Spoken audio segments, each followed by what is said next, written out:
Context scholar Richard Rohrbaugh is spot on. Without clarity about the peculiarities of the cognitive world we Western people inhabit, communication with the biblical writers is simply impossible. Soliloquy replaces exegesis.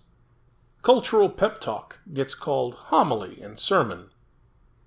Sentimental rants and triumphalistic exchanges get labeled Bible study. Without clearly understanding our own Western consensus reality, our own cultural way of perceiving, interpreting the world, and communicating it, serious questions loom before us. Like, are we Western Christians actually hearing the biblical writers communicate? Or are we rather imagining culturally congenial messages of our own design? Those people who post traffic signs throughout the United States assume that drivers require directions on how to arrive at certain destinations, even miles distant from their destination. A typical driver in Washington, D.C. can follow the directional signs and advance along his or her way. The signs direct the driver, being placed at key spots where he or she must choose between two or more alternate routes. The signs are given again and yet again, communicating to the drivers that their selection was correct. This is the pattern that seems wise and best for us United States people when, say, giving directions to an airport. To us Westerners, it is clear and obvious, and so we expect that this will be at use everywhere, all over planet Earth.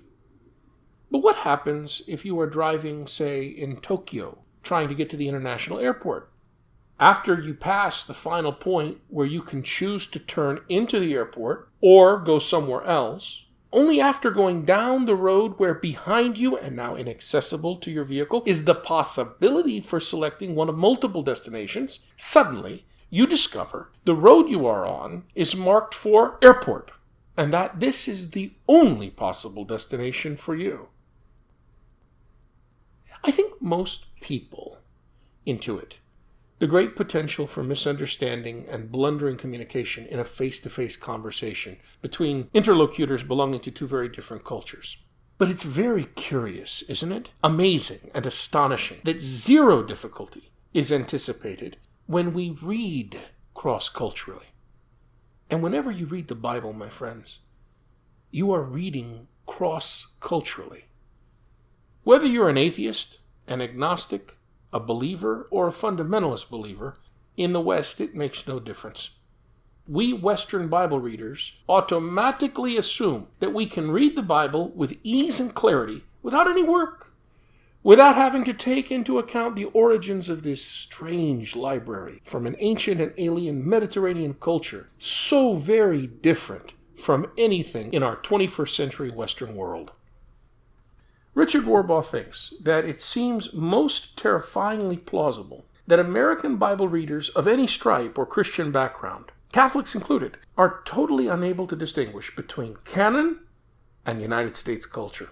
Oh, how Christians here in the United States and in the West, Canada, Europe, and New Zealand and Australia clamor and proclaim as verbally orthodox parrots the canon to be our rule of faith and practice in our Christian communities.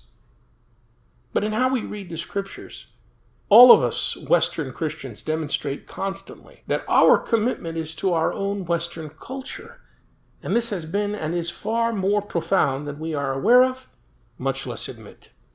The life of our church, pick the stripe, is so often shaped by our culture and not our so-called canon.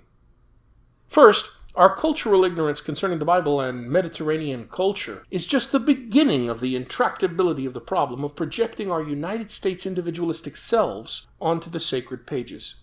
Important as that factor may be, the problem goes way beyond that. It is rooted down very deeply in the very different styles of communication peculiar to Western and non-Western cultures. Dr. Rohrbaugh is emphatic that even though this is a critically important key at solving our hermeneutical dilemma, knowledge of the biblical culture is only one half of the equation. Just as important a factor would be our self-knowledge in our Western style of communication, which is so very alien to the non-Western world. Secondly, misunderstanding and distortion of the biblical text become inevitable when we Americans go about reading them while using and assuming the universality of our Western style of communication and languaging. Worse, our understanding is blind and vacant, all the while we think we are really getting it. We really do understand. This text is so clear. This verse speaks to me. Trying to see what the scriptures might communicate to us Westerners, we claim we are reading them when all we are really doing is simply projecting our own cultural perceptions onto the ancient Mediterranean, Middle Eastern sacred texts most disrespectfully. Simply because of who we are and the way we communicate, we often are completely oblivious to the distortions and violence we introduce to the Bible. This problem is only exasperated by wishing that communication failures go away, or by ignoring them, or by pretending they are transcended by the commonalities of human nature. Considering how baffled your typical American driver would be en route to the Tokyo airport, these Japanese are bonkers!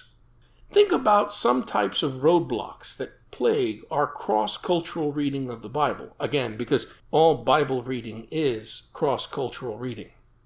Hopefully, we will be able to establish grounds for us taking serious care in thinking deeply about how we persist in ethnocentrically distorting the Bible. Perhaps also this will help us see why the manner of our peculiar Western communication style contributes to making the problem intractable.